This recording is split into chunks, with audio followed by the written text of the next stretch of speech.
यूनान और मिस्र रोमा सब मिट गए जहां से, अब तक मगर है बाकी नामो निशां हमारा। कुछ बात है कि हस्ती मिटती नहीं हमारी, सदियों रहा है दुश्मन दौरे जमा हमारा। इकबाल की इन पंक्तियों से हम आज का विशेष शुरू कर रहे हैं, तो इसके पीछे वजह भी है।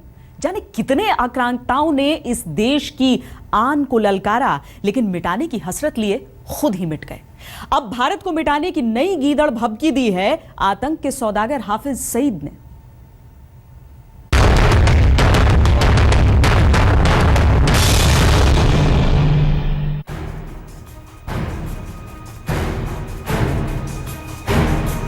दो सुपर पावर्स शिकस्त खा गई, दो मोर्चे बाकी हैं। इंडिया जो इस खेल का असल जिम्मेदार है, उसे बदला लेना है। हाफिज सईद ने फिर उगला जहर। भारत को हाफिज सईद की गीदड़ भभकी।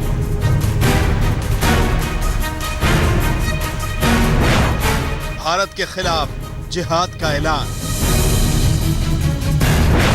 हद पार कर दी हाफिज सईद ने। सरहद पार बैठा आतंकवादियों का आका हाफिज सईद बौखलाया हुआ है। श्रीनगर में उसके पिट्ठू मसरत आलम को कश्मीर पुलिस ने दबोच कर जेल में क्या ठूसा, हाफिज सईद आपे से बाहर हो गया। अब हाफिज सईद ने नई बकवास शुरू कर दी। पेशावर की इस रैली में हाफिज सईद ने भारत के खिलाफ जमकर जहर उगला। दो सुपर पावर्स शिकस्त खा गई, दो मोर्चे बाकी हैं। इंशाअल्लाह ये मोर्चे गिर जाएंगे और उसके बाद इंशाअल्लाह इस्लाम दुनिया में सबसे बड़ी कुव्वत बनकर उभरेगा। और जो इन कुव्वतों को तोड़ेंगे, मेरा रब मरकज भी उनको बनाएगा। सुना आपने, हाफिज सईद ने जिन दो मोर्चों को गिराने की बात की है, वो मोर्चे हैं हिंदुस्तान और इजराइल। पाकिस्तान सरकार की गोद में बैठा आतंक का ये आका दिन में ही सपने देख रहा है। इंशाअल्लाह अज़ीज, ये पाकिस्तान को अल्लाह ने इज़्ज़त बख्शा है। पाकिस्तान आइंदा आलमे इस्लाम का सिर्फ दिफाई मरकज नहीं होगा, बल्कि ये आलमे इस्लाम का मुआशी मरकज भी बनेगा। रविवार को पेशावर में एक रैली के दौरान जमात-उद-दावा के मुखिया हाफिज सईद ने भारत को जमकर कोसा। उसने पहली बार यह खुलासा किया कि उसके संगठन ने अफगानिस्तान में अफगान तालिबान का साथ दिया। हाफिज ने रैली में कहा, अमेरिका और रूस ने अफगानिस्तान पर हमला बोला। हमने अपने अफगान भाइयों के साथ उनके खिलाफ जिहाद छेड़ा। हमने उनके टुकड़े टुकड़े कर दिए। अब दुनिया में सिर्फ दो और शक्तियां बच गई हैं, जिसमें पहला हिंदुस्तान है और दूसरा इजराइल। इंशाअल्लाह हम जिहाद के जरिए भारत और इजराइल के भी टुकड़े कर देंगे, फिर दुनिया भर में इस्लाम की हुकूमत होगी। सीमा पार से हाफिज सईद ने ऐसी बकवास की तो इधर प्रतिक्रिया होनी ही थी। भारत सरकार ने हाफिज सईद की गीदड़ भभकी की हवा निकाल दी। देखिए, मैं ये कह रहा हूँ कि भारत तो आतंकवाद से जूझ ही रहा है। उसमें कोई धमकी दे देंगे तो उसमें देश हिल तो नहीं जाएगा ना। हमारा देश मजबूती से ये सब चीज़ों को आज तक संभालते आया है, जवाब देते आया है, और इस पे घबरा के हम लोगों को उसमें रिएक्शन देना ही सही बात नहीं है। पाकिस्तान सदा ही फिशिंग इन ट्रबल वाटर की नीति का पालन करता रहा है, परंतु ये बात भी ध्यान में रखनी आवश्यक है कि वर्तमान सरकार के गठन के बाद केंद्र में पहले की तुलना में कहीं अधिक भारत सक्षम है हर प्रकार की परिस्थिति से निपटने के लिए। हाफिज सईद ने पेशावर की रैली में भारत को पाकिस्तान का दुश्मन नंबर 1 बताते हुए जिहाद छेड़ने का ऐलान किया। उसके इस बेशर्मी भरे बयान पर पक्ष हो या विपक्ष, सबकी बस एक ही जुबान है। अगर आप कश्मीर के साथ हैं, ये सारी कौम इंशाअल्लाह आपके साथ है। हाफिज सईद का भारत के खिलाफ आग उगलने का सिलसिला कोई नया नहीं है, फिर भी इस बार तो उसने हद ही पार कर दी। हक के नाम पर कश्मीरियों को भड़काना और दूर बैठकर तमाशा देखना, यही है आतंक के आका हाफिज सईद की फितरत। नफरत के इस सौदागर ने अब भारत के खिलाफ जिहाद छेड़ने की गीदड़ भभकी दी है। शायद उसे भारत का इतिहास मालूम नहीं। जिसने भी भारत के खिलाफ बुरी नजर डाली, उसकी हस्ती मिट गई, नामो निशान मिट गया। मौसमी सिंह के साथ अशोक सिंघल, दिल्ली, आज तक। भारत के खिलाफ जहर उगलना हाफिज सईद की फितरत है। वो इतना मक्कार है कि पेशावर के आतंकी हमले में भी उसे भारत ही दिखाई दिया। इतना बेवकूफ है कि कश्मीर की बाढ़ में उसे नरेंद्र मोदी का हाथ दिखा। इतना झूठा है कि उसे भारत के नक्शे में कश्मीर दिखाई नहीं देता। नौटंकीबाज इतना है कि मसर्रत यहां गिरफ्तार होता है, वहां हाजमा हाफिज सईद का खराब हो जाता है।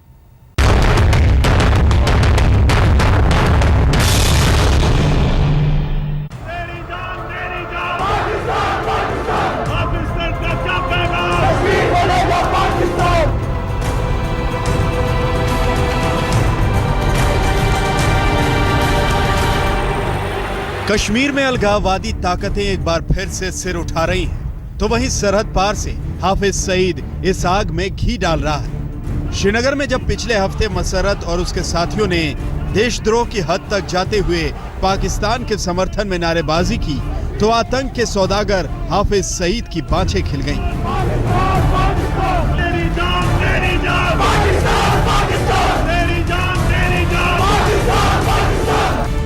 मसर्रत की जुर्रत का उसे अंजाम भी भुगतना पड़ा। अपनी करनी के चलते एक बार फिर वो जेल की सलाखों के पीछे खींच दिया गया।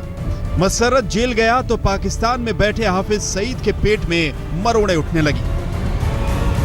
हम ये कहते हैं कि कश्मीरियों की जिद्दोजहद जायज है, हम उनके साथ खड़े होते हैं।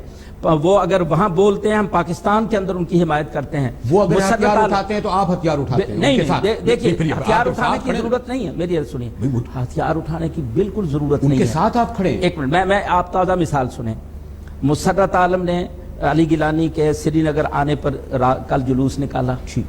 जब जुलूस निकाला, मुसर्रत आलम ने पाकिस्तान जिंदाबाद के नारे लगाए और जनाब उन्होंने मुसर्रत आलम को सिर्फ इतनी बात कहने पर मुकदमा बना के बगावत का जेल में डाल दिया। क्या ये जायज है? अब ये हाफिज सईद बोलेगा उसके लिए। देखा आपने, हाफिज सईद खुद कबूल कर रहा है कि कश्मीरी अलगाववादियों को वो खुलकर समर्थन दे रहा है। यही नहीं, पाकिस्तान के जिस चैनल 24 पर हाफिज सईद इंटरव्यू दे रहा है, उसके पत्रकार ने हाफिज सईद की फितरत पर एतराज जताया। तो किस कदर हाफिज ने रंग बदला, जरा ये भी देख लीजिए। कोई यहाँ पर हिंदुस्तान का झंडा लहराएगा तो पकड़ा जाएगा। वहाँ तो अगर हिंदुस्तान में पाकिस्तान का झंडा, अल्हम्दुलिल्लाह कभी किसी ने लहराया, उसकी वजह यह है ये पाकिस्तान में ऐसे लोग नहीं है, ना पाकिस्तान किसी पर इस तरह जुल्म कर रहा है। सिंध के हिंदू जो हैं वो पाकिस्तान का झंडा उठाते हैं, वो इंडिया का झंडा नहीं उठाते। पाकिस्तान और इंडिया में यही तो फर्क है। तो देखिए बात यह है कि जब आप मुसर्रत आलम को सिर्फ, क्या उसने दिल्ली में झंडा लहराया? उसने श्रीनगर में, श्रीनगर इंडिया का नहीं है, श्रीनगर एक मुतनाज़ा इलाका है। यूनाइटेड नेशन की करारदादों में कश्मीर का इलाका मुतनाज़ा इलाका है, अभी उसका फैसला होना बाकी है। हाफिज सईद न जाने किस दुनिया में जी रहा है, उसका सामान्य ज्ञान भी दुरुस्त नहीं है। हाफिज सईद ने जाने कौन सा चश्मा पहन रखा है कि उसको भारत के नक्शे पर श्रीनगर और कश्मीर दिखाई ही नहीं देते। आखिर दिखाई भी कैसे देंगे, क्योंकि हाफिज सईद का तो ईमान आतंक है, उसकी फितरत आतंक है, उसका मजहब भी आतंक है। इसीलिए कश्मीर के लोगों के दिल में जहर घोलने के लिए वो किसी भी हद तक जा सकता है। उसे अपने मुल्क पाकिस्तान की जमहूरियत में लगी जंग भी दिखाई नहीं देती। यही वजह है कि वो कश्मीर पर झूठ बोलता रहता है। अपने ऐसे झूठ के चलते वो पाकिस्तान में भी मजाक का पात्र बनता है। जरा उसके झूठ की ये बानगी देखिए। नॉन स्टेट एक्टर्स हैं ना, इसको सही समझते हैं। हम पाकिस्तान के साथ खड़े हैं। जो मौकफ पाकिस्तान का कश्मीर के लिए हमारा वही मौकफ है। नहीं मसला, लेकिन आपने कोई फौज की वर्दी तो नहीं पहनी है जो आप जाके लड़े? नहीं, तो हर मैंने फौज की वर्दी, मुझे जरूरत क्या है फौज की वर्दी पहनने की? हम मुसर्रत आलम उधर खड़ा होता है, मैं इधर खड़ा होता हूँ। अल्हम्दुलिल्लाह ना मुसर्रत आलम के पास वर्दी है ना मेरी वर्दी है, समझ आ गई है? तो हम तो उनकी आवाज बुलंद करते हैं। दरअसल हाफिज सईद कई बातों से बौखलाया हुआ है। उसकी सबसे बड़ी कसक है जम्मू कश्मीर में हुए विधानसभा चुनाव। इस चुनाव में कश्मीर की जनता ने बढ़ चढ़कर भाग लिया, जमकर वोटिंग की तो हाफिज सईद के सीने पर सांप लौटने लगे। इसके बाद जम्मू कश्मीर में पीडीपी की अगुवाई में सरकार बनी तो हाफिज सईद को लगा कि यहाँ अलगाववादी ताकतों को मदद मिलेगी, लेकिन मसर्रत आलम को जिस तरह उसकी गुस्ताखी के लिए जेल में ठूस दिया गया, उसके बाद से हाफिज सईद और भी बौखला गया। दिल्ली में मौसमी सिंह के साथ आज तक ब्यूरो। हाफिज सईद लंबे अरसे से भारत में खुराफात की साजिश रच रहा है, कभी राजस्थान की सीमा पर तो कभी कश्मीर की सीमा पर। कई बार उसे रेकी करते हुए देखा गया, चाहे 2008 का मुंबई हमला हो या फिर 2013 में हिंदुस्तानी फौजियों के सिर कलम करने की वारदात। जब जब हाफिज सईद की सीमा पर हरकतें तेज हुई हैं, तब तब भारत में मचा है कोहराम।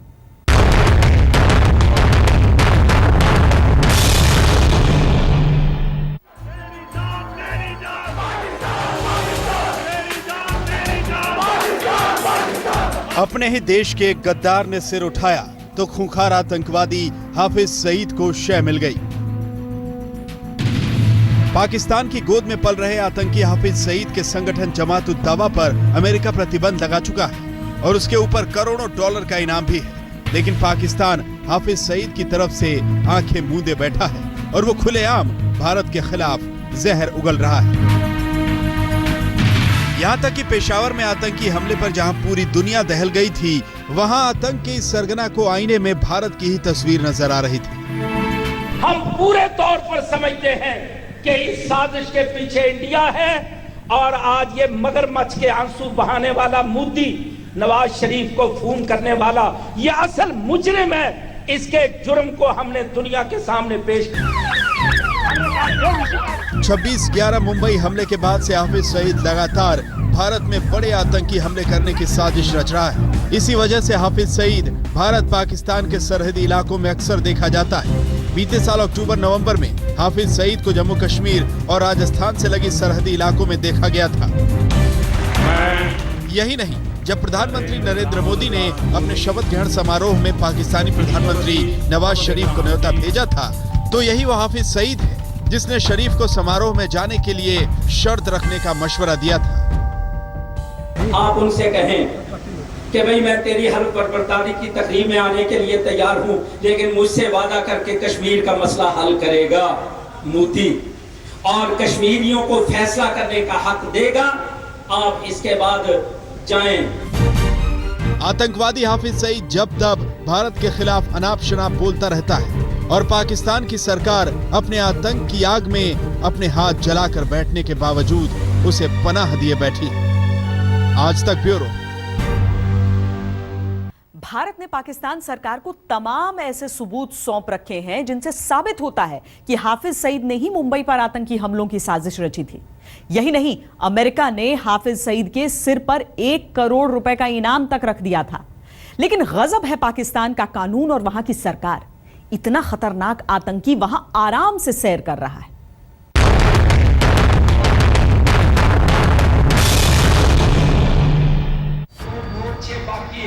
इंशाअल्लाह ये मोर्चे गिर जाएंगे।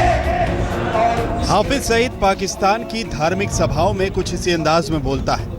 बात मजहब से शुरू करता है और इसके बाद भारत के खिलाफ जहर उगलने लगता है। लेकिन ये भूल जाता है कि भारत में मुसलमान खुशहाल हैं और उसके फैलाए इस जाल को समझते हैं।